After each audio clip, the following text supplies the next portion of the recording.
Baik, Romo, Bapak Ibu terkasih, selamat malam. Semoga semua dalam keadaan sehat walafiat. Apa kabar? Mudah-mudahan juga semuanya juga hari ini tadi sudah mengikuti misa bersama Pukat Keuskupan Agung Makassar.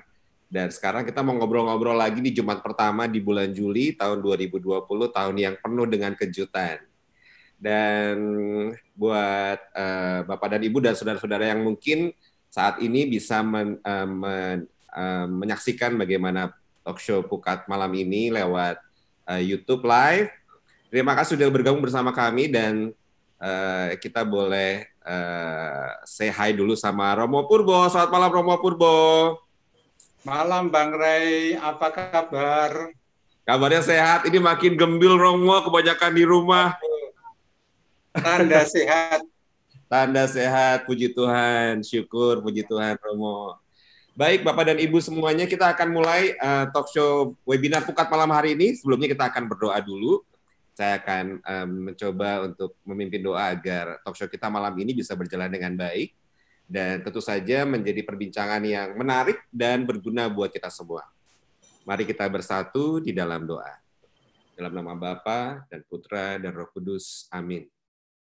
Bapa di surga, kami bersyukur kepadamu Tuhan atas penyertaan-Mu sampai dengan saat ini. Kami masih boleh Kau pertemukan dalam keadaan sehat walafiat Tuhan, dalam keadaan segar bugar, dalam keadaan penuh sukacita atas penyertaan-Mu. Kami bersyukur bahwa kami boleh bertahan hingga saat ini Tuhan, dan malam ini kami menyatukan pikiran, menyatukan hati untuk bersama-sama berdiskusi bahwa Engkaulah pemersatu cinta dalam keluarga. Bahwa Engkaulah sumber kebahagiaan, sumber terang dalam sebuah keluarga. Dengan situasi apapun, situasi yang berat apapun, situasi yang penuh sukacita Tuhan, kami percaya bahwa Engkau hadir. Malam ini kami berdiskusi tentang kehendak-Mu menyatukan cinta dua orang dalam sebuah keluarga. Kami ingin bisa sama-sama berdiskusi dan menggali lebih dalam tentang apa yang menjadi kehendak-Mu atas diri kami masing-masing di dalam keluarga kami lewat perbincangan Pukat Talk Show malam hari ini.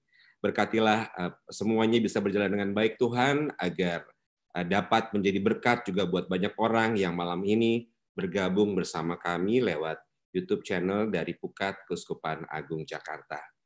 Bapa kami yang ada di surga, dimuliakanlah nama-Mu, datanglah kerajaan-Mu, jadilah kehendak-Mu di atas bumi seperti di dalam surga. Berilah kami rezeki pada hari ini, dan ampunilah kesalahan kami, seperti kami pun mengampuni yang bersalah kepada kami, dan janganlah masukkan kami ke dalam percobaan, tapi bebaskanlah kami dari yang jahat. Amin. Dalam nama Bapa dan Putra dan Roh Kudus. Amin. Baik, Romo, Bapak, Ibu semuanya, mungkin yang saat ini menyaksikan dari YouTube channelnya Pukat juga, bahwa saat ini juga ada beberapa anggota Pukat yang bersama-sama kami lewat Zoom. Jadi kalau mungkin nanti suatu saat di talk show berikutnya Anda berkenan untuk bisa hadir lewat Zoom, Anda bisa menghubungi Pukat KAJ, Pukat Keuskupan Agung Jakarta. Anda bisa follow Twitternya, Instagramnya di Pukat_KAJ. Ya. Jadi kalau Bapak dan Ibu pengusaha atau profesional yang ingin bergabung bersama Pukat Keuskupan Agung Jakarta, Anda bisa follow Instagramnya di Pukat_KAJ. Langsung saja karena sudah malam, ini malam Sabtu, malam yang panjang, kita bakal ngobrol-ngobrol sama Romo Purbo. Romo, yang pertama Mo, biasanya orang kalau udah nikah itu pasti cinta banget ya Mo ya? Ya. Jatuh cinta, masih langsing gitu kan, masih cakep, masih kaya raya, masih segar bugar, masih the best and the best and the best and the best. Dan kadang-kadang dengan berjalannya waktu nih, Bapak Ibu semuanya, mulai deh tuh jelek-jeleknya keluar, ya amit-amitnya Bang Baik gitu ya, kalau tiba-tiba ekonominya runtuh, kemudian sakit dan sebagainya, dan apakah kita akan bisa tetap menerima cinta pasangan kita dalam suka dan duka, dalam untung dan malam, dalam keadaan sehat atau sakit. Malam ini kita bakal ngobrolin lagi di tema kita di webinar Pukat Talk Show Keuskupan Agung Jakarta dengan tema benarkah sekarang Gereja Katolik sudah mengizinkan perceraian? benar dan tidak, mungkin saya tanya dulu sama Romo Purbo nih. Romo Purbo, Ya. halo Mo.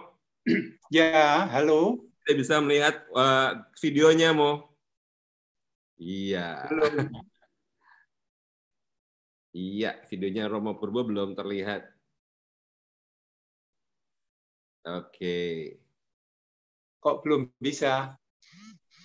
Nah, ini baru tulisannya Y Purbo. Kita tampilkan dulu Pak Handoyo, mungkin banyak juga mungkin teman-teman bukat yang pengen kenal dulu lebih dekat dengan siapa sih Romo Purbo ini. Ya, ada tampilannya tadi yang telah disiapkan oleh Pukat KJ. Saya bacakan dulu ya. Siap. Romo Purbo, Yohanes Purbo Tamtomo Projo ini lahir di Mboro, Kulon Progo tanggal 6 Mei tahun 1959 dan ditahbiskan menjadi imam tanggal 15 Agustus tahun berapa Mo? Masih ingat nggak Mo? Tahun 86. 86 dong, ingat. Begitu mukanya keluar, slide-nya hilang. Saya lupa contekannya. Sorry. Nggak apa-apa. Nah, sekarang Romo bertugas di mana nih, Mo? Sekarang, Mo? Contekan saya hilang soalnya. Sekarang ini saya mendapat perutusan untuk mendampingi para frater calon imam Keuskupan Agung Jakarta. Yes. Iya, jadi mereka jumlahnya sekarang ini 52 orang. Puji Tuhan. Cukup banyak ya, Mo? Wah, ya menggembirakan sekali. Amin.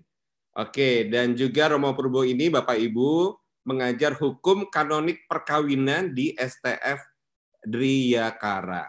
Wah, ini kenapa jadinya malam ini Romo Purbo jadi narasumber kita nih ngomongin soal perceraian.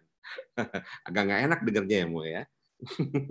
Oke, Romo, balik lagi. Pertanyaan mendasar tadi. Ketika awalnya cocok dan kemudian tidak cocok, boleh nggak sih, Mo?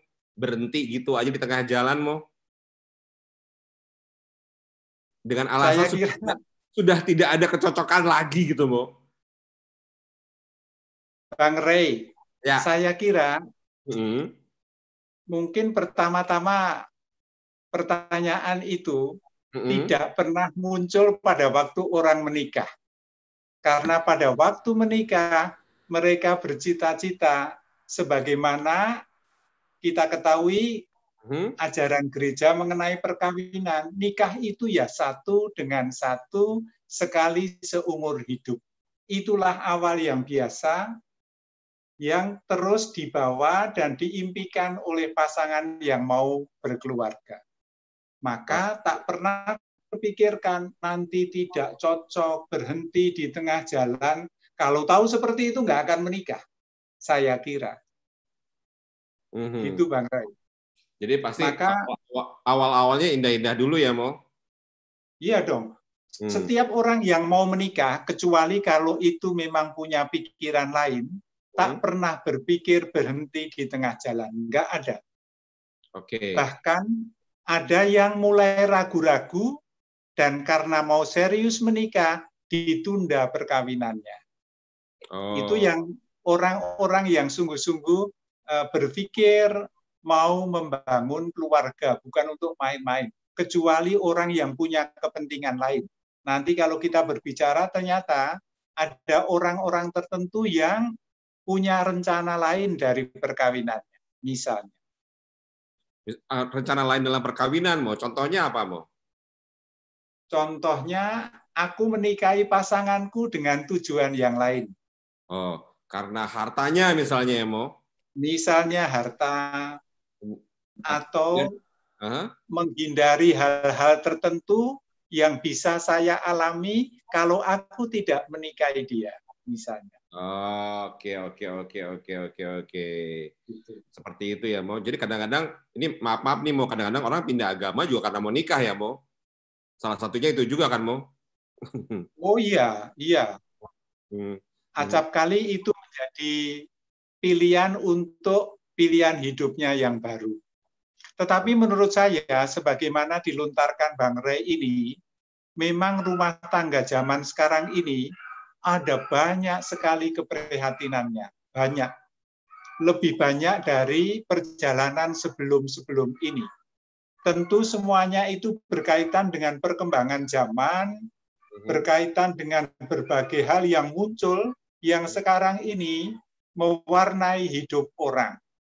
Dan itu berdampak untuk berumah tangga. Itu termasuk juga yang tingkat memang mengakibatkan tantangannya banyak, salah satunya perceraian.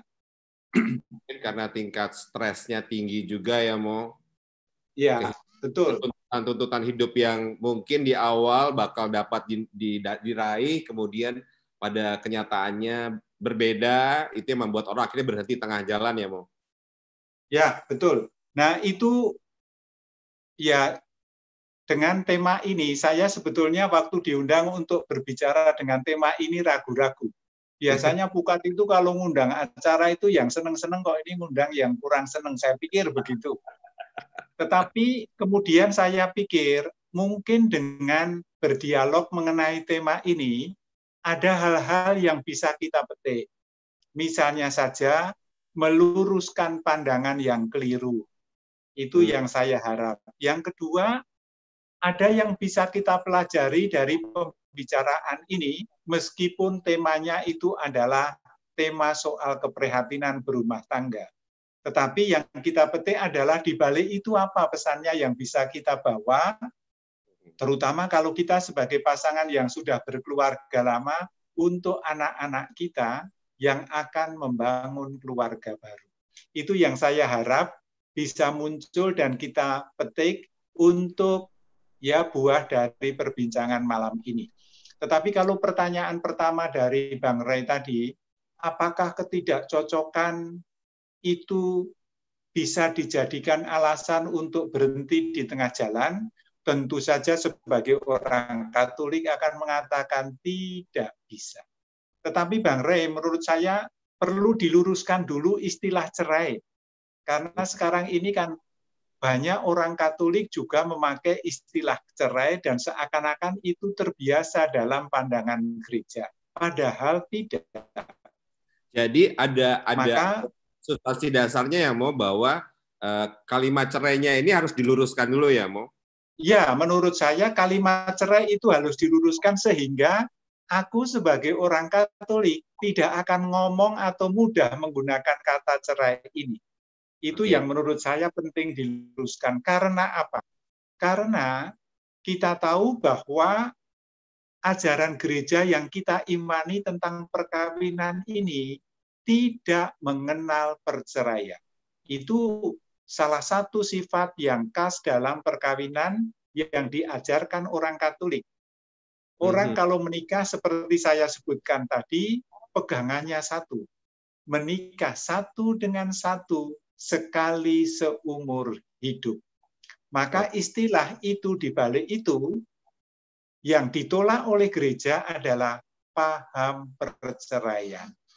Maka sebetulnya pribadi orang Katolik tidak akan pernah memasukkan dalam pemahamannya ide atau gagasan tentang perceraian. Gereja tidak mengenal itu dalam ajaran perkawinan.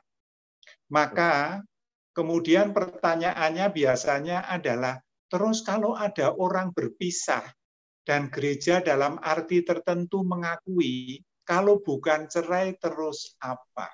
Betul, Mo, kan? Apalagi gini, biasanya kan, ya, it takes two to tango gitu loh. Ketika semua membangun rumah tangga itu kan harus berdua, Mo. Nggak mungkin sendiri. Terus kalau yang satu sendiri mungkin maaf nih, mungkin pernah selingkuh, kemudian yang satu tidak bisa memaafkan, sehingga akhirnya mereka tidak menjadi satu kata sepakat lagi, sudah tidak bisa berdua lagi, sudah bisa tenggo berdua lagi nih, Mo. Daripada dipertahankan, jadi stres, jadi gila gitu ya, Mo. Nah, kan mendingan sendiri-sendiri. Kalau orang Jakarta sekarang bilang, orang-orang sekarang bilang, move on aja lah, gitu loh, Mo. Nah, ini seperti apa nih, Mo, pandangan gereja Katolik sendiri? Nah, tentu mesti dikembalikan kepada tujuan awal orang berumah tangga. Oke. Itu yang mestinya harus dipegang dari awal, sehingga keyakinan itu tidak akan mudah membuat aku tidak kuat atau lumpuh di tengah jalan. Maka yang utama kalau orang sedang menjalani masa-masa yang tidak mudah, mesti menengok ke belakang.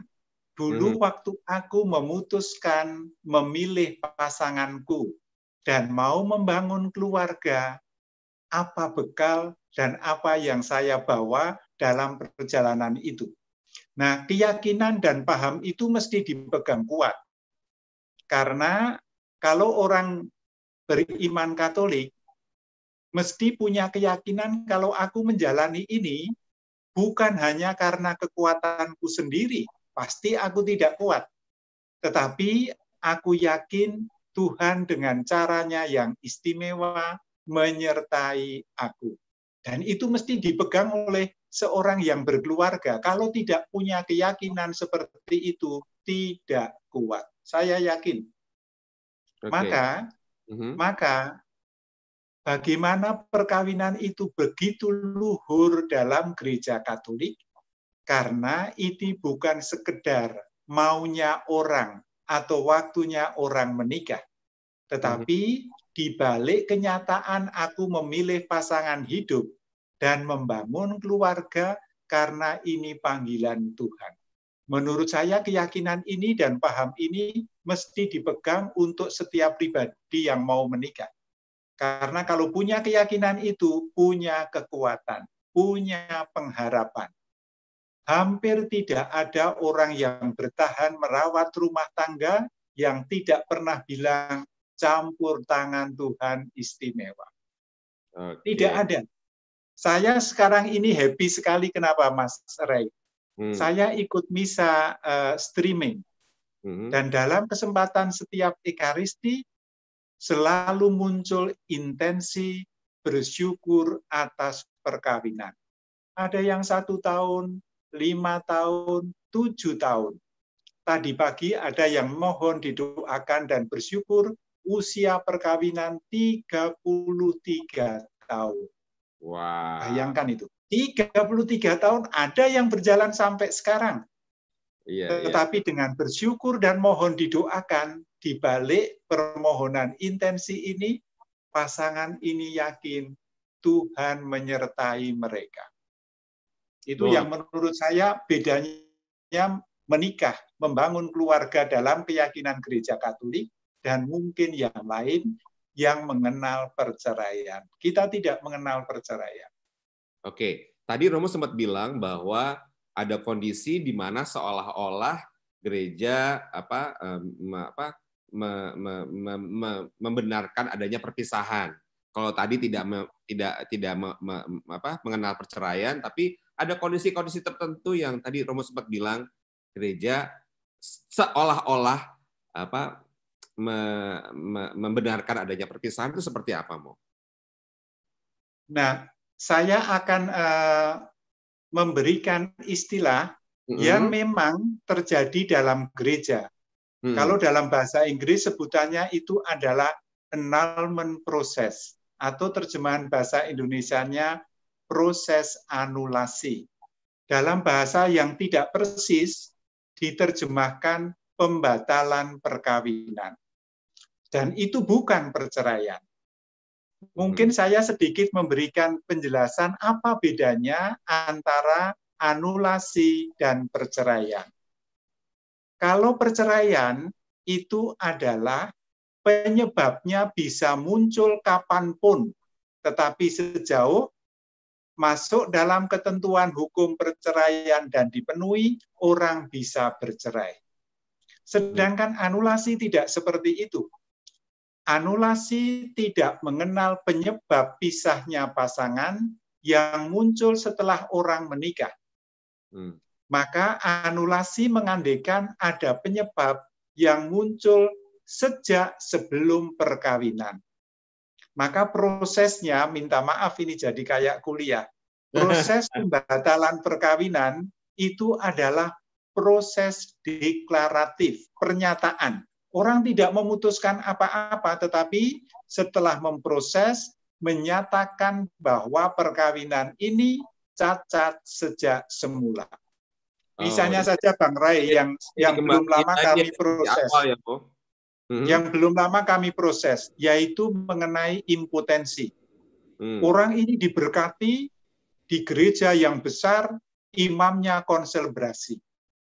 Tidak ada orang yang tahu apa yang terjadi dalam pasangan ini.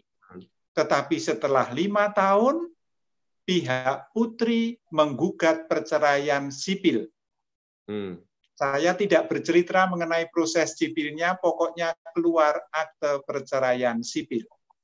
Tapi kemudian yang putri ini datang ke gereja bertanya, bagaimana disposisi perkawinanku ini di mata gereja.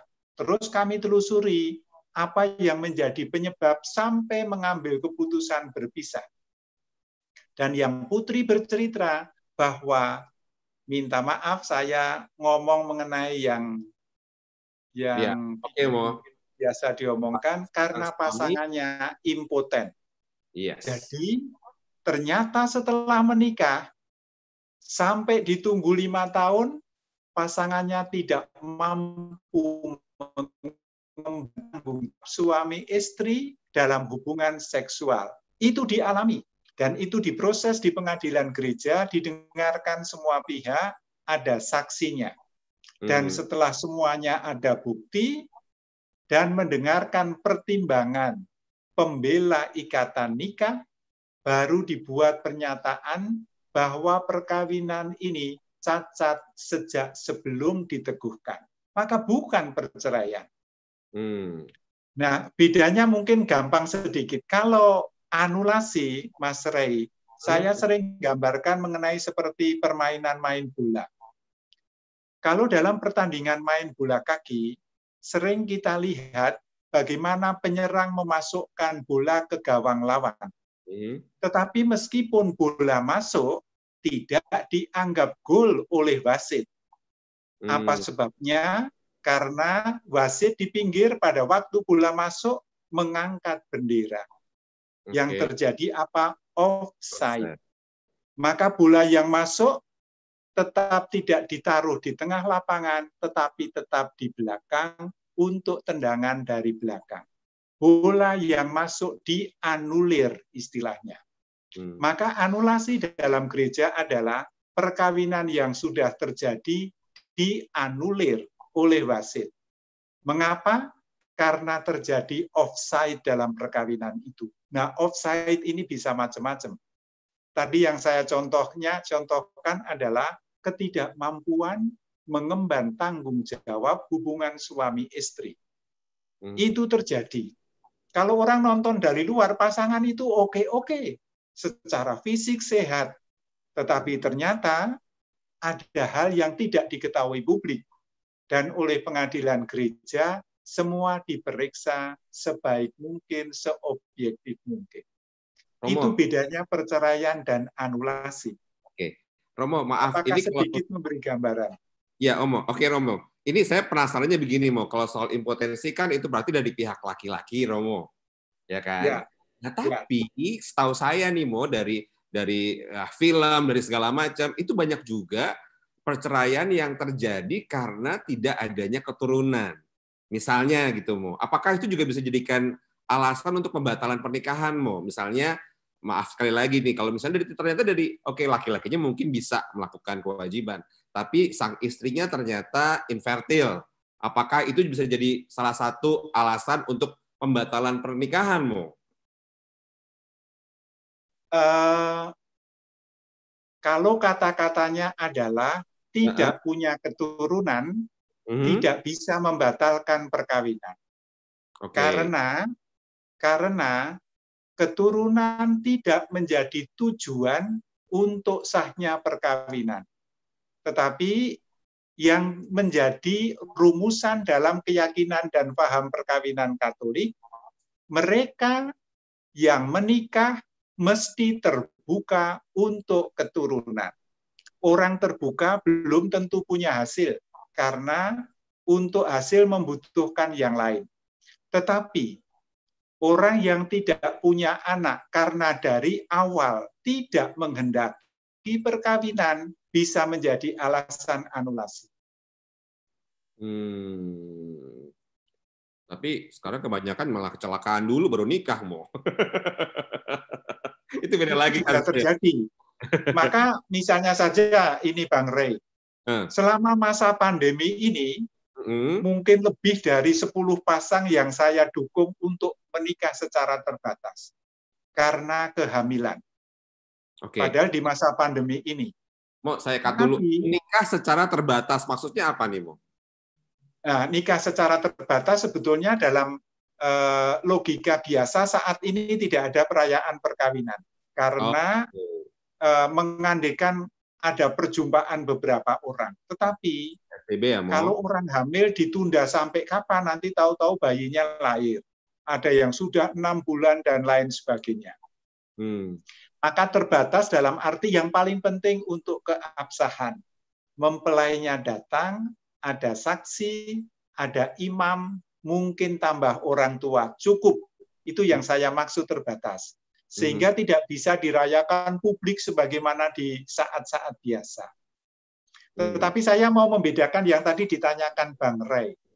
Bedanya antara impotensi dan kemandulan. Yes. Orang bisa mandul, tidak punya anak, tetapi tidak impoten. Nah, ini tidak menggagalkan perkawinan. Karena sejauh saya tahu, misalnya saja, kalau orang tidak impoten dan dianugerahi oleh Tuhan benih yang subur, teorinya menghasilkan anak. Tetapi benih itu tidak selalu kualitasnya sampai pada kelahiran anak. Maka kalau itu yang terjadi meskipun tidak punya anak, tidak menggagalkan perkawinan. Nah, ada kasus di mana pasangan suami istri menikah. Semula mereka memang tidak pernah berbicara nanti kita tidak punya anak. Tetapi dalam perjalanan waktu, pada waktu perempuan sudah mengatakan merindukan anak, selalu ditolak.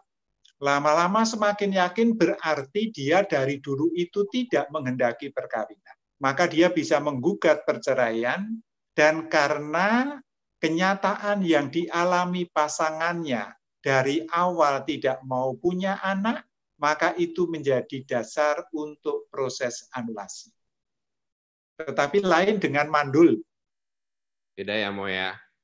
Ya, karena kalau orang mandul akhirnya berpisah, itu bercerai namanya. Oke.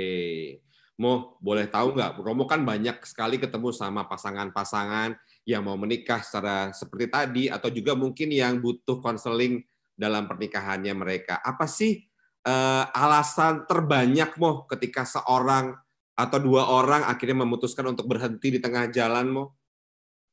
Yang sering Romo dapatkan ketika berjumpa dengan pasangan-pasangan ini, biasanya alasannya apa sih mereka pengen berhenti, Mo? Wah, kalau sekarang ini, Mas Rey, alasannya itu macam-macam sekali. Sekarang saya membagi informasi saja ya. Oke, Mo. Saya bersama dengan para Romo yang lain melayani pelayanan tribunal. Itu adalah perangkat gereja yang diangkat oleh Bapak Uskup beberapa Romo untuk menanggapi permohonan anulasi. Ada tim hakim, ada sekretaris, dan ada juga yang disebut defensor vinculi. Itu adalah imam yang diangkat untuk menjadi pembela ikatan perkawinan. Maka meskipun ada proses anulasi, tidak begitu saja. Masih ada orang yang dipercaya dengan tanggung jawab besar, membela ikatan perkawinan. Itu untuk mencermati sedemikian rupa, supaya proses yang ditempuh sungguh objektif sesuai dengan kebenaran. Dari pelayanan kami ini, Bang Rey, saya sangat prihatin. Sekarang ini 1 tahun kami mengabulkan proses anulasi kurang lebih 20 pasang. Bayangkan, itu berarti 1 bulan hampir 2 pasang dikabulkan anulasinya. Tetapi penyebabnya macam-macam. Kalau disebutkan 1-2, saya bisa mengambil contoh. Dan itu mungkin untuk bahan refleksi orang-orang zaman sekarang ini. Oke, Mo. Yang mengagetkan saya adalah 2 yang kami anulasi baru selesai berbulan madu pulang, perkawinannya sudah bubar. Bayangkan itu. Padahal pakai pesta besar, bulan madu di tempat jauh. Seminggu setelah bulan madu bubar. Karena Akte perkawinan belum jadi, sudah mengurus akte perceraian. Bayangkan. itu handbooknya belum kering tuh, Mo. Nah, makanya itu mengagetkan sekali. Dan kalau ditanya, saya telusuri terus terang saja, sebetulnya sebelum menikah, pihak putri sudah ragu-ragu. Dia tidak yakin dengan pilihannya. Mengapa itu terjadi? Sebetulnya dia belum lama putus dengan pacarnya. Maka pengalaman putus yang masih perlu diolah, belum diolah secara baik, sudah ditangkap orang. Nah, orang lain ini dengan kehendak baik, kita tidak usah lama-lama, mari cepat menikah. Kuncinya belum siap menikah. Maka baru mulai mengenali justru pada waktu bulan madu. Bulan madu pulang tidak happy, malah bubar. Itu misalnya yang begitu cepat. Sekarang ini ada juga minta maaf berkaitan dengan soal-soal psikis yang bisa mengganggu orang mengemban tanggung jawab hidup rumah tangga. Seperti Dan apa? itu sekarang ada banyak kemungkinan muncul. Pribadi pengantin mengalami stres sedemikian rupa karena pekerjaan dan lain sebagainya, sehingga boleh dibilang psikisnya mengalami gangguan, dan akibatnya ia sebagai seorang suami atau istri tidak mampu mengemban tanggung jawab perkawinan. Dan sekarang ini di zaman yang tidak sederhana ini, persaingan berat, prestis begitu tinggi, stresnya luar biasa. Pada waktu orang mengalami sedemikian rupa, sejak sebelum perkawinan, ini bisa dinyatakan sebagai alasan gangguan psikis yang mengakibatkan, atau bukan gangguan psikis, ada unsur psikis yang membuat yang bersangkutan tidak mampu mengemban tanggung jawab perkawinan. Belum kalau itu gangguan-gangguan psikis beneran, misalnya mengalami bipolar dan lain sebagainya. Ya, itu sekarang semakin banyak. Berakibat pada tindakan-tindakan ke pasangan yang mau seperti misalnya RT, secara verbal, maupun secara tindakan. Baik, Romo istirahat dulu ya, Mo. Romo istirahat dulu. Tahan napas, Mo. Tahan napas. Baik, Bapak dan Ibu yang mungkin juga menyaksikan kita lewat YouTube-nya Keuskupan Agung Jakarta. Saat ini kita sedang berlangsung diskusi yang menarik tentang benarkah bahwa saat ini Gereja Katolik sudah mengizinkan yang namanya perceraian. Terima kasih buat Anda yang sudah menuliskan komentarnya atau pertanyaan-pertanyaannya. Dan sekali lagi bahwa diskusi ini juga berlangsung lewat Zoom meeting yang bisa Anda dapatkan kalau Anda follow Instagramnya pukat_kaj. Anda bisa juga mendapatkannya nanti di talkshow berikutnya. Sekarang saya mau menyapa yang sudah beberapa yang sudah ada meninggalkan komentar di sini. Tadi ada pertanyaan dari YouTube dari Danbong Wardani. Selamat malam Romo. Kalau perkawinan dibatalkan dan punya anak, status anaknya bagaimana, Romo? Ini sampai ke anak nih, Mo, sekarang, Mo. Ya. Nah, karena pembatalan itu mengakibatkan bukan perkawinan dulu tidak sah, tetapi kita punya sebutan yang lain. Dalam bahasa Latin, perkawinan yang dibatalkan atau dianulasi itu jenis perkawinannya disebut matrimonium putativum, atau dalam bahasa Indonesia perkawinan putatif. Apa itu perkawinan putatif? Perkawinan putatif adalah perkawinan yang dari luar kelihatannya sah, tetapi objektif tidak sah. Dan anak yang lahir dari perkawinan putatif bukanlah anak yang tidak sah, tetapi anak yang sah. Maka kalau orang Katolik berkeluarga dan ternyata perkawinannya tidak bisa dipertahankan, dianugerahi anak, tetapi kemudian diproses di pengadilan gereja dianulir, perkawinan pertama ini sebutannya perkawinan putatif. Meskipun dianulir, anak yang lahir dari perkawinan putatif adalah perkawinan sah. Maka subjeknya tidak pernah dirugikan. Baik, pertanyaan berikutnya sih Mo, setelah mungkin akhirnya dikabulkan pembatalannya, punya anak, dan mungkin masih muda juga, apakah masih ada kemungkinan untuk menikah kembali? Kalau orang yang berkeluarga dan setelah berpisah secara resmi, kemudian diproses anulasi di pengadilan gereja, dan dijawab bahwa perkawinannya itu dinyatakan nul, tidak sah sejak semula, itu berarti ikatan perkawinan yang pernah muncul dari perkawinan pertama menjadi tidak ada. Maka kalau sudah mendapatkan putusan anulasi, orang dalam status bebas untuk melangsungkan perkawinan baru. Maka hanya orang yang dengan tegas mendapatkan putusan anulasi bisa merayakan perkawinan baru dengan pasangan yang baru secara penuh sebagaimana tata cara dalam gereja Katolik. Kalau tidak, tidak bisa. Maka ada berita macam-macam tidak pernah diproses di pengadilan gereja tapi mengaku bahwa sudah diceraikan, dibatalkan. Orang ini tidak mempunyai tanda petik pegangan untuk menikah secara sah dalam gereja Katolik dengan pasangan yang baru. Kira-kira begitu. Baik, Romo. Ini saya mau baca lagi pertanyaan sudah masuk nih, Mo. Ada beberapa kasus malah, Mo. Apabila suami telah meninggalkan istri dan anak-anaknya selama lebih dari 12 tahun, bolehkah istri meminta anulasi perkawinan, Mo? Kemudian apakah program bayi tabung udah boleh dalam perkawinan Katolik? Misalnya ini salah satu cara yang disarankan dokter untuk punya anak, Mo. Ngomongin soal kemandulan tadi atau usaha untuk mempunyai keturunan, Mo. Yang pertama, apakah 12 tahun boleh minta anulasi, Mo? Sudah menjalani rumah tangga 12 tahun. Enggak, suaminya udah ninggalin istrinya selama 12 tahun, entah kemana. Apakah boleh? Yang utama, boleh atau tidak adalah apakah alasan untuk memohon anulasi itu ditemukan atau tidak.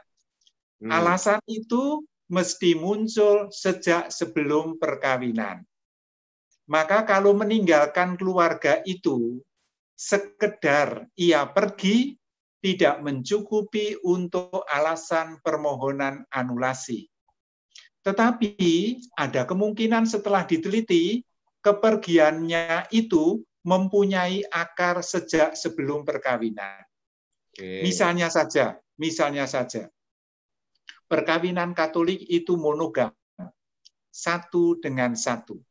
Tetapi ada pribadi tertentu yang tidak bisa menikah dengan satu pasangan. Selama hidupnya gonta-ganti pacar melulu sehingga kesetiaannya tidak ada. Pada waktu menikahi dengan orang Katolik, ini pun terjadi. Tidak ada kesetiaan dari awal. Karena benihnya, potensinya dari awal, ia tidak bisa setia kepada satu pribadi. Dari dulu ya tukang ganti pacar, maka setelah menikah pun ya modelnya seperti itu. Orang ini disebut, kalau dalam landasan yuridis untuk proses anulasi, kepura-puraan karena telah menentang salah satu nilai dalam perkawinan, yaitu nilai iman. Nah, orang ini bukan karena perginya, tetapi benih ketidaksetiaan ada dalam pribadi itu dari dulu. Maka soalnya adalah kalau setiap kali mau menanyakan ini boleh anulasi atau tidak, mesti diteliti dan diperiksa apakah benih penyebab masalah itu sudah ada sejak sebelum perkawinan atau tidak. Kalau tidak bisa dijelaskan dan ditemukan bahwa penyebabnya sejak sebelum perkawinan, anulasi tidak bisa. karena itu berarti perceraian. Tetapi kalau itu bisa ditemukan, nah ini offside keluarga ini, maka dianulir. Kira-kira. Tapi sih kebayang sih mau kalau 12 tahun ditinggalin tanpa kabar ya sama Bang Toyib mau misalnya. Dan kita harus mencari lagi ke belakang, berarti kan tadi kalau Romo bilang apakah alasan-alasan sebelum pernikahan itu ada dan itu baru bisa dianulasi, PR juga sih Mo. Ya nggak sih Mo? Ya. Tapi gini Mas, itu kan salah satu jalan. Tetapi sekarang ini dengan sinode para uskup yang diselenggarakan tahun 2014 dan 15, Bapak Suci itu mengajak supaya gereja dan kita semua lebih merangkul orang-orang yang dalam kesulitan. Selama ini kita lebih mudah meminggirkan mereka. Entah bagaimana caranya langsung atau tidak langsung. Tetapi de facto orang yang punya kesulitan terpinggirkan dari gereja. Sekarang gereja itu lebih mengajak, menghimbau, mari kita menyatukan kembali orang-orang yang mengalami luka-luka seperti ini. Maka sekarang ini yang bisa dikatakan dalam kasus seperti itu adalah jangan meninggalkan gereja karena ada soal. Pasti ada jalan keluar. Itu yang harus diyakini. Terus bagaimana caranya? Ya ketemu dengan imam, bercerita mengenai perjalanan hidup, dan nanti akan diajak berbicara apa yang bisa dilakukan.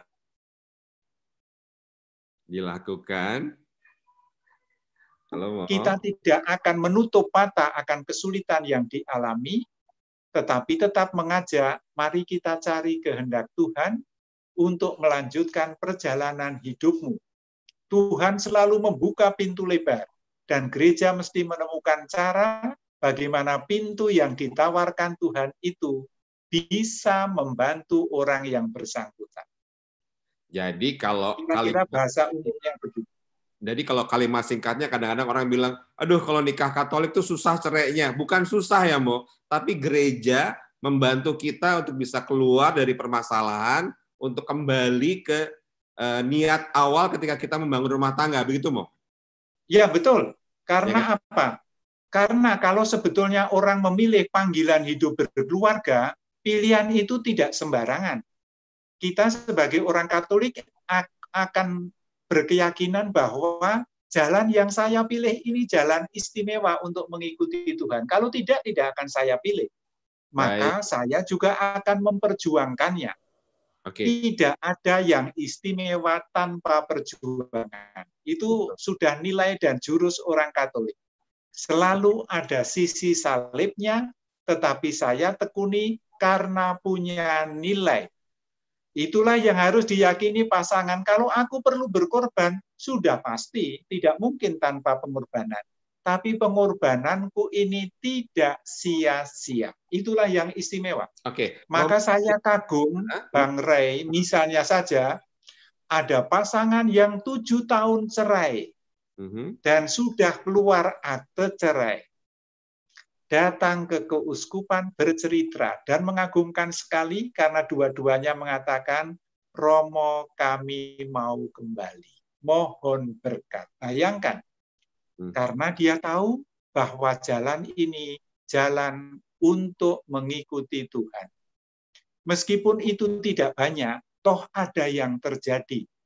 Dengan begitu mau mengatakan tidak ada yang mustahil untuk mewujudkan nilai dalam panggilan hidup berumah tangga. Maka tidak boleh gampang menyerah. Romo, kalau tadi kan sempat bilang bahwa kita harus balik lagi ke sebelum menikah, dari niat awal dan lain sebagainya. Ini tadi ada komentar juga dari Pak HW yang bilang, tapi mengapa saat kanonik diizinkan? Berarti memang dari awal penyelidikan kanonik di Gereja Katolik adalah salah satu penyelidikan yang sangat penting sekali untuk langsungkan sebuah pernikahan gitu, Mo. Ya, betul. Tetapi jangan lupa, meskipun diminta untuk berbicara jujur, ada saja orang yang tidak jujur waktu kanonik. Dan itu terjadi gitu. Nah, itu yang sebetulnya memang orang sebetulnya belum siap sungguh menangkap artinya menikah itu apa. Sehingga yang tidak jujur pun disampaikan. Jadi misalnya saja berkali-kali sudah muncul menjelang perkawinan malah sering berantem gitu. Tetapi pada waktu kanonik malah ditunjukkan begitu mesranya, bukan main. Karena takut kalau jujur langsung nanti pastor mengatakan tidak boleh menikah. Padahal tidak. Boleh, gedungnya udah di-booking, Mo. Catering udah di-booking. Nah, itu yang sering susah terjadi sekarang ini. Tetapi kalau kita sudah ngomong soal itu, mosok akan membelani catering, padahal nanti ke depannya kayak apa? Kan tidak mungkin. Iya, Mo. Maka mesti harus dibimbing, diajak untuk sungguh-sungguh. Maka kalau saya mempersiapkan perkawinan, misalnya yang mau minta diberkati, saya tidak hanya, oke, nanti kita siap. Biasanya saya mencoba mengenal pribadi, latar belakang keluarganya, dan lain sebagainya. Karena itu amat penting. Tadi kan ada penyelidikan kanonik, Mo. Diselidiki banget. Sementara tadi Romo bilang bahwa beberapa kali Romo memberkati pasangan-pasangan yang sudah, hamil sebelum menikah. Apakah penyelidikan kanoniknya juga sebegitu detailnya, atau ya udahlah daripada nggak ada yang tanggung jawab dan nikahin aja, atau gimana? Karena tadi ada yang bertanya, ada Alosius, selamat malam, terima kasih sudah ikutan di acara ini. Apakah itu juga melalui proses mengikuti kursus perkawinan juga, kanonik juga, kalau memang sudah berbadan dua gitu, Romo? Di saat pandemi ini, yang paling minimal dan mendasar untuk perkawinan yang sah harus dilakukan. Maka misalnya peristiwa kehamilan yang mendesakkan perkawinan dilangsungkan di saat khusus ini, harus dipastikan bahwa memang mereka menghendaki perkawinan. Maka dilakukan penyelidikan kanonik harus. Dan saya selalu pesan kepada Romo yang tanda petik menyampaikan permohonan ini, saya pesan sungguh-sungguh, tolong ditanyakan kepada pengantin, kalau dalam bahasa Jawa itu ditanting. Apakah sungguh-sungguh mau menikah atau sekedar mencari jalan keluar dari peristiwa kehamilan? Kalau sekedar mencari jalan keluar, jangan dinikahkan. Karena orang menikah mesti menghendaki untuk menikahi pasangannya, bukan sekedar mencari jalan keluar dari kesulitan.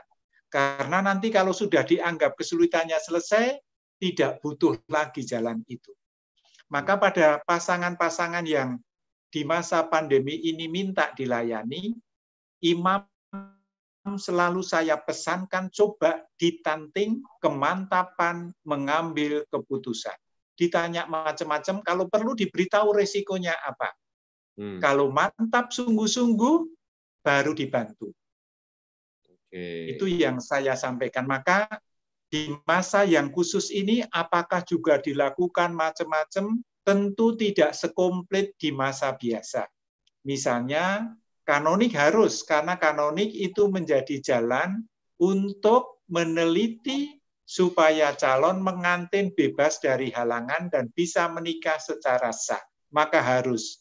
Tetapi seperti pengumuman nikah, bisa dimohonkan kelonggaran. Kemudian mengenai tanda petik persiapan perkawinan yang sering disebut sekarang MRT, membangun rumah tangga, bisa diganti oleh pastor yang bersangkutan secara personal mempersiapkan. Nah, setelah itu dilakukan, baru dilakukan peneguhan yang saya sebut terbatas. Maka keraguan mengenai kehamilan menjadi alasan untuk dilayani perkawinannya, sudah kami coba untuk memeriksanya dengan meneliti. Kalau dalam bahasa Jawa itu saya lebih merasa mantap, ditanting. Ditanting itu sungguh-sungguh ditanya, kamu itu serius apa tidak? Tahu nggak konsekuensinya? Kalau kamu nggak mengalami kehamilan, mau menikah dengan dia atau tidak? Wah, kalau nggak hamil ya enggak. Nah, ini berarti dia menikah sekedar untuk cari solusi. Jangan dilayani. Kehamilan kalau itu caranya dicarikan solusi yang lain, tapi jangan perkawinan, akan gagal. Kira-kira begitu. Tapi balik lagi mau kadang-kadang kan waktu pacaran, persiapan pernikahan, itu kan yang kelihatan bagus-bagusnya doang mau. Ada nggak sih mau tips nih buat mungkin yang di luar sana mau menikah atau orang tua yang anaknya udah mulai gede mau cari mantu nih, orang-orang pukat kan biasanya, waduh anak saya udah mulai pacaran gitu ya. Bagaimana membantu menyortir mau biar yang jelek-jeleknya sebelum nikah tuh udah ketahuan dulu mau. Gimana caranya tuh mau? Kan nggak mungkin. Saya itu tidak, Bang Ray, saya tidak ahli memilihkan jodoh orang, tetapi menurut saya memang situasi sekarang ini sudah berbeda. Maka menjadi orang tua itu perlu berbeda juga mendampingi mereka. Saya selalu memesankan dalam rangka mendampingi anak untuk masa depan, termasuk membangun keluarga, cobalah untuk membangun komunikasi yang mudah dan terbuka. Pada waktu anak dan orang tua sudah tidak bisa berkomunikasi, sulit untuk mencermati, membantu, dan lain sebagainya. Maka keterbukaan komunikasi menjadi kunci. Biarlah anak kita bercerita termasuk yang tidak menyenangkan, jangan apa-apa di-cut. Karena nanti tidak mau cerita lagi. Dia merasa nggak ada gunanya.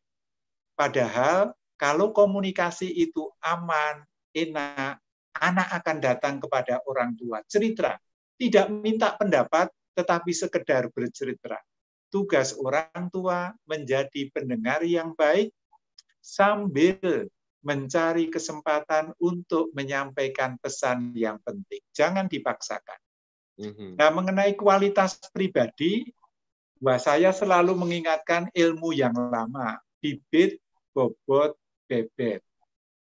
Maka saya selalu istilah itu nggak tahu bagaimana mau diterjemahkan, tetapi kualitas pribadi itu amat penting. Maka itu bisa ditelusuri dari latar belakang keluarga seperti apa. Tidak mau menghakimi keluarga, tetapi kurang lebih bisa menemukan gambaran pribadi ini macam apa karena kita tahu dari keluarganya. Maka kalau saya punya kenalan calon pengantin yang sudah pacaran lama, saya tanya, pernah nggak kamu menginap di keluarganya dia? Belum pernah. Saya usul, coba sekali-sekali menginap sebagai tamu. Supaya tahu keluarganya itu macam apa. Apa yang akan ditemui di dalam keluarga itu, itulah yang nanti akan kamu alami kalau kamu hidup bersama dengan dia dalam perkawinan. Maka keluarga amat penting. Maka menurut saya terlalu spekulatif kalau punya calon mantu nggak ngerti latar belakang keluarganya. Susah dari awal ini. Bibit sudah ada. Tapi Romo, itu mengenai bibit. Bobot ya kualitas ya orang dewasa, pribadi yang enak berbicara, bisa mendengarkan. Pokoknya keutamaan-keutamaan yang menunjukkan pribadi dewasa. Dan pribadi dewasa. Jangan lupa, ini juga tidak mudah. Biasanya Bang Ray, ada kasus yang kami anulasi, yang putri kaget-kaget karena ternyata suaminya itu kekanak-kanakan. Pantes setelah menikah menuntut nanti kembali ke rumah orang tua. Apa yang terjadi? Setiap malam suaminya tidurnya masih sama mamanya, tidak mau tidur dengan istrinya. Bayangkan, padahal orang kuliahan, kalau tidak mengenali keluarga, nggak tahu. Di zaman sekarang itu terjadi. Mungkin itu ekstrim, tetapi ada kemungkinan model yang sama untuk tingkat-tingkat tertentu. Orang tidak bisa mandiri sebagai pribadi yang dewasa bertanggung jawab. Caranya berbicara mudah ditangkap, bisa menjadi pendengar yang baik, mau untuk diberi masukan, semacam itu menjadi penting. Nah, itu sering susah karena orang pacaran sekarang nonton, makan, jalan-jalan, tidak ada kesempatan untuk berbagi seperti itu. Yang ketiga, bobot, bebet. Bebet itu pembawaan. Artinya, kalau aku memilih pasangan hidup, aku mesti punya kebanggaan dengan pasanganku. Tidak bisa aku ini kuat terus-menerus kalau tidak punya bangga dengan pasanganku. Tidak untuk sombong, tetapi happy. Waduh, aku kok rasanya kalau dekat dengan pacarku ini kok happy, ayem, bangga. Nah, kalau ada seperti itu, baru ada roh yang memang membuat aku itu happy dengan dia. Tetapi setiap kali melihat pasangannya mengeluh, lah kok dulu dipilih, misalnya saja. Nah, itu yang harus dicermati menurut saya. Masih banyak yang lain. Oh, kalau tadi balik lagi kan kondisi tiap orang beda-beda ya, Mo. Tadi Romo bilang bibit, bobot, bebet. Tapi mungkin juga ada orang-orang memang yang terlahir dari keluarga yang tidak sempurna. Ya kan, Mo? Berarti kan dari awal udah dicoret, Mo. Bibitnya jelek banget gitu loh, Mo. Apakah dia tidak punya kesempatan buat menjadi pasangan yang baik juga, Mo? Karena bapak ibunya udah nggak satu lagi atau gimana gitu, Mo? Mungkin dari bebet bobotnya bisa ada penilaian khusus. Maka saya tidak bermaksud mengatakan bahwa bibit itu target tertentu, tetapi mengenali kualitas pribadinya. Maka mengenali kualitas itulah yang menjadi ukuran. Aku kenal dia, kualitasnya seperti ini, aku siap dan mau berumah tangga dengan dia. Bukan karena misalnya kelasnya seperti ini itu targetku. Belum tentu cocok malahan. Tetapi mengenali bibit dalam arti mengenali pribadi ini sehingga aku tahu, aku bisa mengukur aku siap atau tidak. Tetapi harus kedua belah pihak. Banyak juga nih orang tua yang nggak setuju dengan pilihan anaknya karena pasangan pilihan anaknya ini berasal dari keluarga yang mungkin tidak sempurna gitu loh. Padahal si anak berusaha, ini kayak sinetron banget ya, Mo. Berusaha untuk menjelaskan ke orang tuanya, oke, mungkin pasangan saya ini bapak ibunya divorce, tapi coba deh jangan lihat dari itunya aja, bahwa dia punya kualitas lain yang membuat saya yakin saya mau akan nikah dengan dia, gitu ya, Mo? Kurang lebih. Ya, maka yang betul yang disampaikan Bang Ray tadi. Jadi aku mengenali kualitas ini, tetapi justru aku tahu, maka aku mau dengan dia. Yes. Ada orang yang ditinggalkan oleh bapaknya, sehingga dari kecil diasuh oleh ibunya. Tetapi ibunya menampakkan pribadi yang teguh, yang sungguh-sungguh punya cinta sama anak. Anaknya ini bangga bukan main.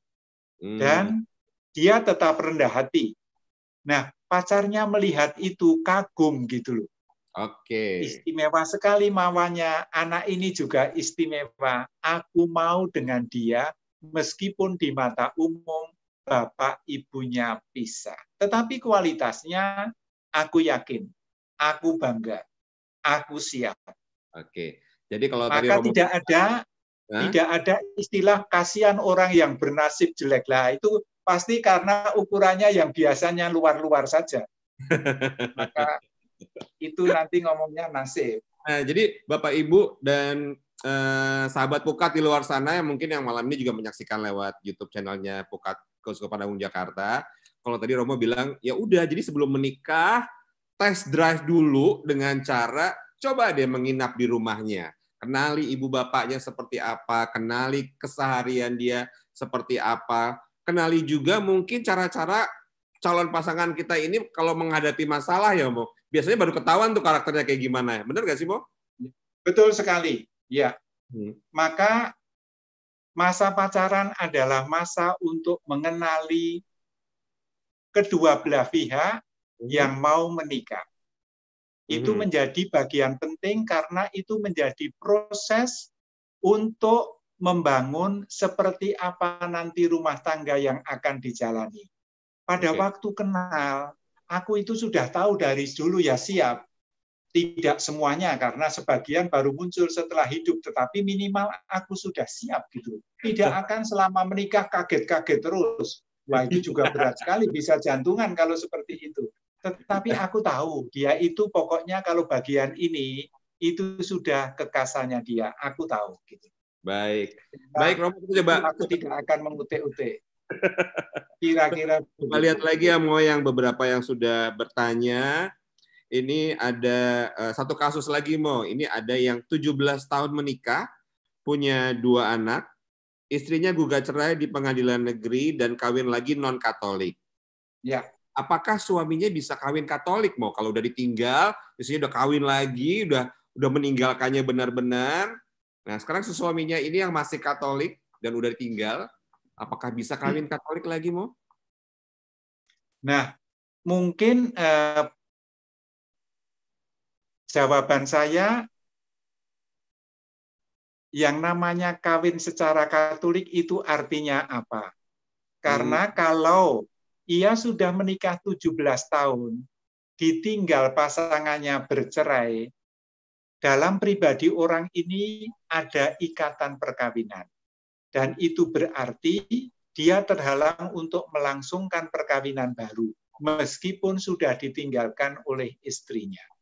Terus aku bagaimana? Nah, itu kalau pertanyaannya aku bagaimana, ya tentu saja kembali pada apakah mau merencanakan hidup perkawinan atau tidak. Karena tidak mudah membangun keluarga setelah punya pengalaman 17 tahun hidup bersama dengan orang lain. Tentu tidak mudah. Maka menurut saya yang paling penting adalah jangan mengambil keputusan sendiri, lebih baik segala sesuatunya dibicarakan dengan imam. Nanti akan ikut mencermati apa yang perlu-perlu dan akan dibantu bagaimana caranya supaya ia tetap berkeluarga dan dalam pangkuan gereja. Maka menikah tetapi tidak meninggalkan gereja Katolik, tetapi jangan menuntut seperti orang yang belum menikah yang nggak bisa. Udah jadi barang second ya, Mo. Baik, Romo, pertanyaan lagi bahwa kalau tadi kita mungkin berbicaranya adalah tentang pernikahan yang sesama agama Katolik nih. Nah, sekarang kalau untuk yang bukan dengan pasangan yang beragama Katolik, pertanyaan yang pertama, apakah kanoniknya lebih sulit, Mo? Apakah ada persyaratan yang lebih sulit lagi untuk sebelum akhirnya bisa mendapatkan pernikahan di gereja? Perkawinan antara orang Katolik dengan non-Katolik dibedakan 2. Kalau calon pasangannya itu tidak baptis, maka disebut perkawinan campur beda agama. Kalau calon pasangannya itu baptis, tetapi bukan gereja Katolik, disebut perkawinan campur beda gereja. Nah, bagaimana mengurus 2 jenis perkawinan campur ini? Tentu pastor paroki akan membantu melayani. Tetapi secara singkat, kalau perkawinan yang mau dibangun itu adalah perkawinan campur beda agama, maka nanti perlu diurus yang disebut dispensasi. Artinya, beda agama yang merupakan halangan perkawinan dilonggarkan akibatnya sehingga tidak lagi menjadi halangan dan perkawinan menjadi perkawinan Katolik yang sah.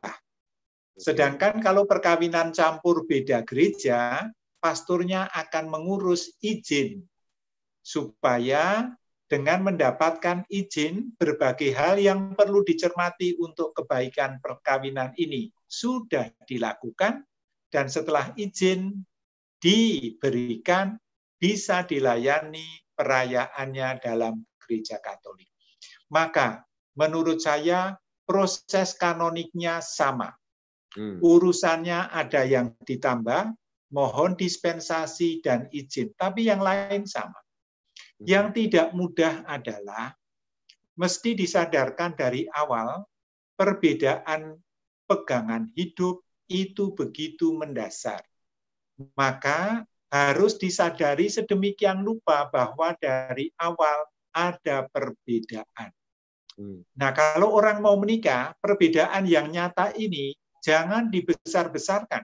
Kalau memang mau dibesar-besarkan, jangan menikah, karena pasti akan susah. Tetapi kalau orang sungguh-sungguh sudah mengambil keputusan, aku mau menikah, dan ternyata aku berbeda, yang mau dijalani dalam hidup adalah mengusahakan supaya perbedaan ini melengkapi apa yang kurang dalam hidupku. Tetapi jangan disinggung terus, yang akhirnya hanya menimbulkan keretakan dan perpecahan. Maka perbedaan harus dihayati secara baru. Dan ukurannya adalah rumah tangga yang baru. Itu yang menjadi ukuran. Tidak boleh pegangannya sendiri-sendiri. Kalau orang sudah memilih pasangan yang berbeda dan menikah, ukuran hidupku sekarang adalah rumah tanggaku. Apa yang membahagiakan rumahku, rumah tanggaku, itulah yang mesti menjadi kesadaran setiap pasangan hidup. Kalau orang menikah, tetapi egonya sedemikian rupa, cara menghayati agamanya sedemikian rupa, sehingga tidak bisa menyatukan, jangan menikah, karena akan susah. Tetapi kalau orang berbeda, tetapi karena begitu cintanya, aku tetap mau dengan kamu, oke, mari kita bangun. Ukuran kita sekarang baru. Imannya tetap, tetapi ukurannya adalah rumah tangga kita. Maka cara berimannya tetap tidak berubah, tetapi penghayatannya berbeda. Sekarang penghayatannya adalah aku ini orang Katolik yang sudah berumah tangga. Maka rumah tanggaku itu menjadi wujud konkret dari kekatolikan. Kalau aku mendapat pasangan yang tidak seiman dengan aku harus meyakinkan bahwa dia pun mesti sama seperti saya. Imanmu tetap, tetapi penghayatannya secara baru, yaitu ukurannya rumah tangga kita. Nah, kira-kira begitu. Sekarang pertanyaannya sudah dibalik nih, Romo. Bagaimana jika ada orang Katolik yang menikah tidak secara Katolik? Misalnya menikah yang paling nikah siri ya, Mo. Tiba-tiba orang nikah siri. Bagaimana? Tapi dia tidak pindah agama, dia tetap Katolik. Apakah apa yang terjadi dengan dirinya dari segi gereja Katolik nih, Mo? Apakah tahu saya nggak boleh komuni dan lain sebagainya? Apakah itu benar, Mo? Ketika ada orang Katolik yang menikah siri dan lain sebagainya. Mungkin dari awal saya sebaiknya mengatakan setiap orang Katolik terikat kewajiban untuk menikah secara Katolik. Supaya perkawinannya sah. Jadi ada kewajiban itu. Maka logikanya, kalau orang menikah secara siri berarti tidak secara Katolik, di mata gereja Katolik perkawinannya belum sah. Jadi sebaiknya gimana, Mo? Sebaiknya ya mesti disahkan secara Katolik. Diurus secara Katolik.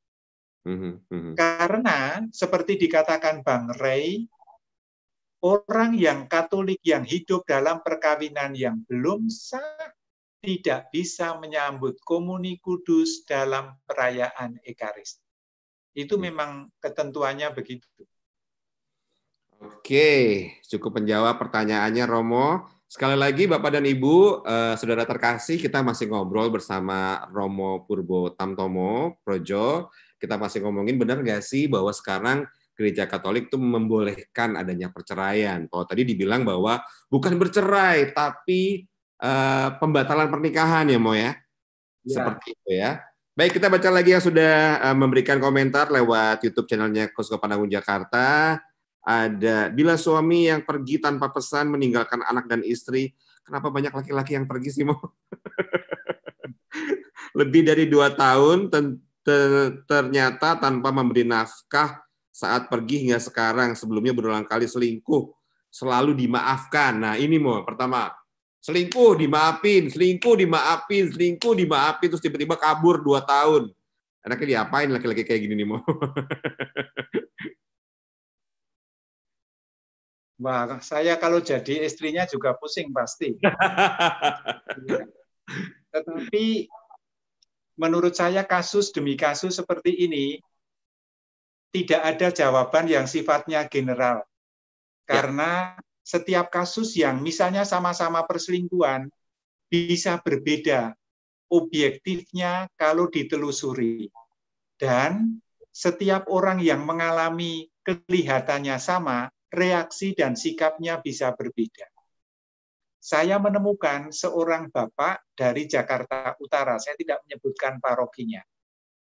Istrinya itu muda, selisihnya 14 tahun. Setelah lahir anak pertama, istrinya pergi. Dan kemudian hamil kembali, dan anaknya diterima. Kemudian setelah anak itu agak besar sedikit, pergi lagi.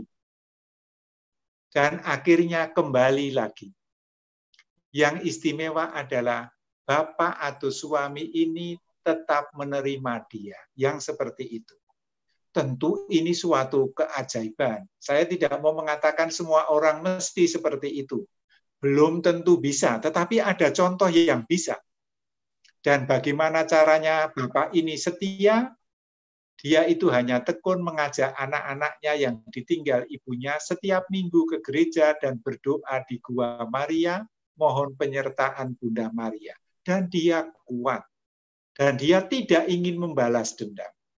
Pada waktu istrinya dianggap kembali bertobat, diterima kembali. Saya hanya mau mengatakan, ada hal-hal yang mirip, reaksinya berbeda, karena satu orang bisa berbeda dengan yang lain. Tetapi kalau ditanyakan orang selingkuh, kalau nanti sempat diproses anulasi, pasti akan diteliti. Apakah ketidaksetiaan ini sebetulnya bibit dari awal? Potensial dari dulu dia itu kalau boleh mengatakan sebelum menikah juga sudah selingkuh. Ada orang yang bisa ganti pacar seminggu 2 kali, misalnya saja. Karena saking cakepnya atau apa kita tidak tahu. Sehingga ia merasa aku itu laris bukan main. Dapat gampang, ganti ini, ganti. Ada yang seperti itu. Ada yang susah. Boro-boro sebulan dapat 1, 5 tahun dapat 1 juga enggak. Lain-lain nasib orang. Tetapi ada orang yang karena pengalaman seakan-akan itu mudah dikagumi orang, kesetiaannya menjadi rapuh. Dari awal, dari muda, ia tidak dilatih untuk membangun keutamaan bahwa orang hidup itu punya nilai kalau setia. Yang terjadi dalam dirinya adalah aku ini hebat karena aku ini gampang laku. Suatu yang keliru. Nah, kalau itu sampai bisa diteliti bahwa memang bibit kesetiaan itu muncul dari dulu dan pacarnya ini bertahan karena dengan keyakinan iman, semoga dia berubah sampai seperti itu, sebetulnya orang ini punya cacat pada waktu menikah. Oke. Jadi balik lagi bahwa sebelum menikah harusnya kita sudah tahu bahwa orang ini mungkin kadar kesetiaannya nggak sampai 50% ya Mo. Jadi berisiko untuk dinikahi. Mikir-mikir lagi deh untuk nikah sama orang ini seperti itu ya Mo. Dan ya balik lagi kadang-kadang kan orang pengen jadi pahlawan, Mo. Mungkin ntar sama saya nikah dia bakal berubah atau apa gitu. Itu paling banyak Bang Ray. Jadi tidak sedikit yang kami jumpai dalam proses anulasi. Ada kisah bahwa jangankan seminggu, malam sebelum perkawinan sudah geger bukan main. Tetapi orang tuanya saking tidak mau rugi mengatakan, kalau orang mau menikah itu ya seperti itu. Nanti setelah menikah beda. Ini orang tua ini keliru menurut saya. Maka orang tua yang bijaksana pasti akan sungguh-sungguh meneliti ada apa dengan anak-anaknya ini gitu. Nah, itu yang sering terjadi seperti dikatakan Mas Ray itu. Saya berharap dan berdoa yakin nanti akan berubah. Orang ini adalah tipe pribadi yang beriman tetapi imannya naif. Nah, ini bahaya kalau untuk menikah. Oke, Romo, kalau tadi tipe iman dan imannya naif, itu berarti balik lagi, bukan gereja Katolik yang membenarkan adanya pernikahan, tapi gereja Katolik terbuka untuk berdiskusi dengan setiap pasangan untuk mencari jalan yang paling baik, balik ke sebelum pernikahan dan melihat fakta-fakta yang ada, begitu Mo? Benar nggak Mo? Ya, betul. Ya. Ya kan? Maka Bang Ray, saya kira atas tema hari ini yang mau ditegaskan adalah gereja tak pernah mengenal paham perceraian. Karena keyakinan yang diwatakan oleh gereja adalah menikah satu dengan satu sekali seumur hidup. Dan Baik. perkawinan yang seperti itu saya yakini sebagai sakramen, yaitu wujud nyata dan bagaimana Tuhan mengangkat hidupku yang seperti ini untuk pelan-pelan menjadi mirip seperti kasih Tuhan sendiri. Pelan-pelan. Maka keyakinan itu menurut saya amat penting. Maka sekarang ini yang kurang adalah bagaimana para calon pengantin diajak dalam rangka menyiapkan masa depan membangun keluarga, punya paham yang benar, punya keyakinan yang kuat. Karena itu akan memberikan rahmat tersendiri sebagai orang beriman, menekuni jalan yang mulia tetapi tidak mudah. Dan itu selalu seperti itu. Maka kalau aku punya paham dan punya keyakinan, di saat susah aku tidak akan menyerah. Pasti ada jalan keluar. Butuh waktu, butuh kesabaran. Tetapi di saat bahagia juga tidak lupa diri. Karena tahu ada susahnya, ada gembiranya. Tidak ada yang susah terus, tidak mungkin. Baik, Itulah kekasan berumah tangga. Baik, tadi saya garis bawahi adalah bahwa niat ini adalah niat yang mulia, tapi tidak mudah. Benar nggak sih, Mo? Ya, betul. Ya. Dan menurut saya, perkawinan itu sangat rapuh soal kesetiaan. Maka bagian itu harus diteliti dengan baik. Perkawinan rapuh soal kesetiaan. Mo, sebagai penutup malam ini sebelum kita sudahi, Mo, karena sebentar lagi sudah sekitar 12 menit lagi jam 9 malam, bekal yang ingin Romo sampaikan buat para pasangan nih yang baru nikah 5 tahun, 10 tahun, berpuluh-puluh tahun, apa sih Mo sebenarnya yang jadi karena harus ini dulu nih. Kalau ini udah kalian pegang berdua, kalian pasti akan baik-baik saja menghadapi semua badai dalam pernikahan gitu, Mo. Nah, tentu berbeda antara yang belum menikah masih akan memilih dan mengambil keputusan, dan yang sudah, minta maaf untuk jelasnya, saya kasih tanda petik, terlanjur sudah menikah. Kalau bagi orang yang sudah menikah, menurut saya, selalu penting diingat keputusan memilih pasangan hidup dan keputusan untuk membangun keluarga. Dan itu diingat bersama. Yang kedua, memang dalam rangka relasi suami istri perlu diperbaharui terus-menerus. Jangan menyimpan hal-hal yang pelan-pelan akan menjadi beban yang pada saatnya susah dipikul. Kemudian merawat itu penting sekali. Karena sering orang setelah mengambil keputusan dan dapat, tidak tekun merawatnya. Tentu merawat dalam arti macam-macam.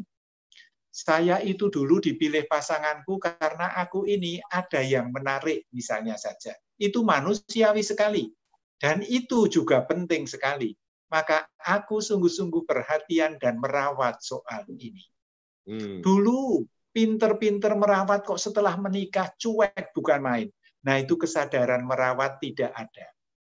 Yang lain adalah mau berbicara satu sama lain, dan kalau perlu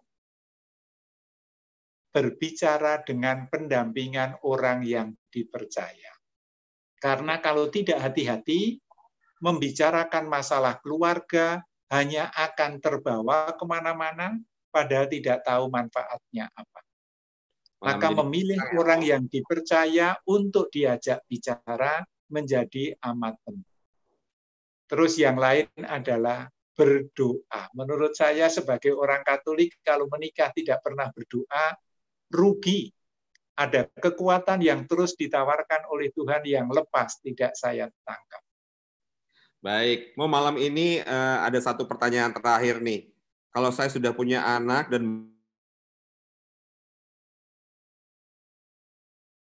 baru tahu ternyata Romo dalam pengajuan dispensasi jika pasangan dari Kristen bagaimana mengkategorikan dispensasi.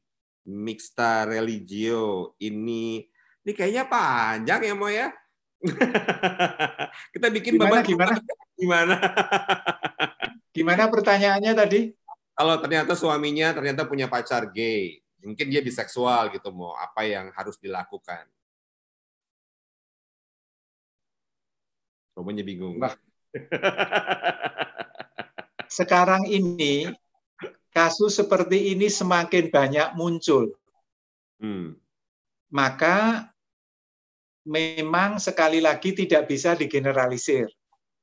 Satu demi satu mesti dicermati secara berbeda, secara hati-hati. Ya. Karena kalau tidak, nanti keputusannya itu tidak bisa dipertanggungjawabkan.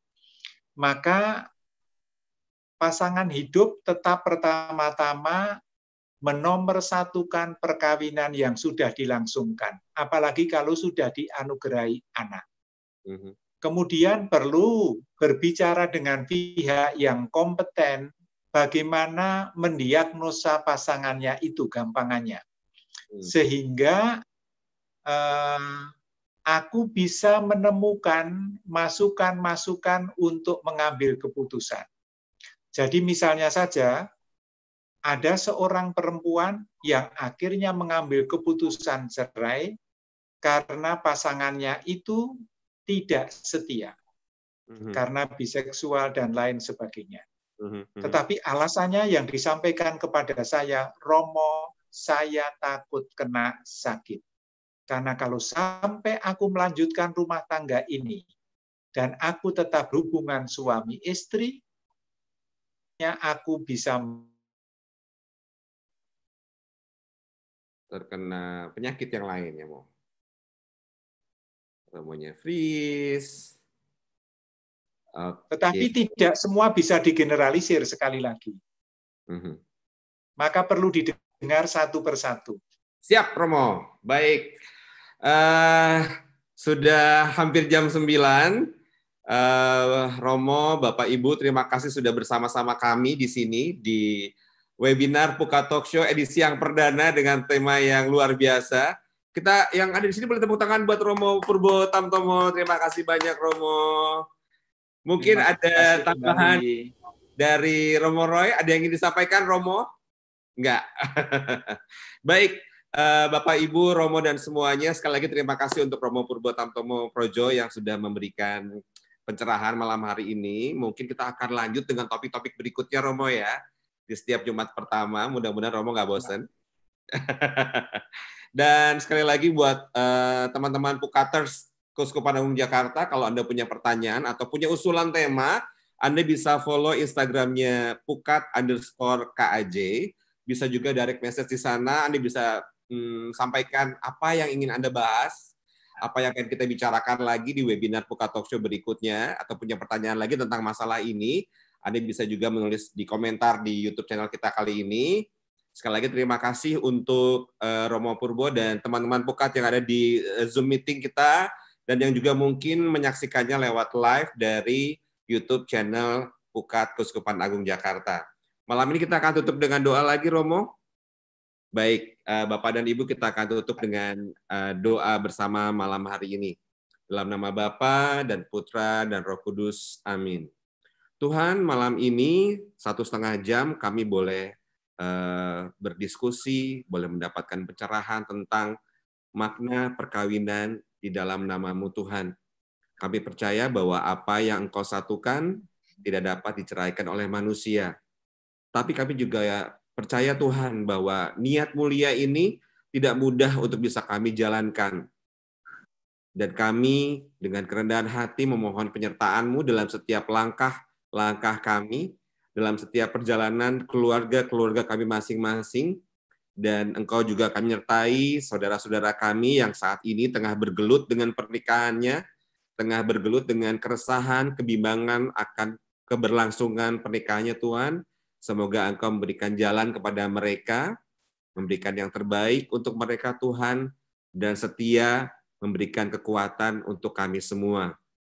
Terima kasih, kami mohon berkat-Mu juga untuk Romo Purbo, Tuhan, agar dalam pelayanannya kami percaya Engkau sungguh hadir, agar setiap karyanya Engkau berikan kemudahan dan selalu menjadi berkat untuk umat dan banyak orang yang Ia layani.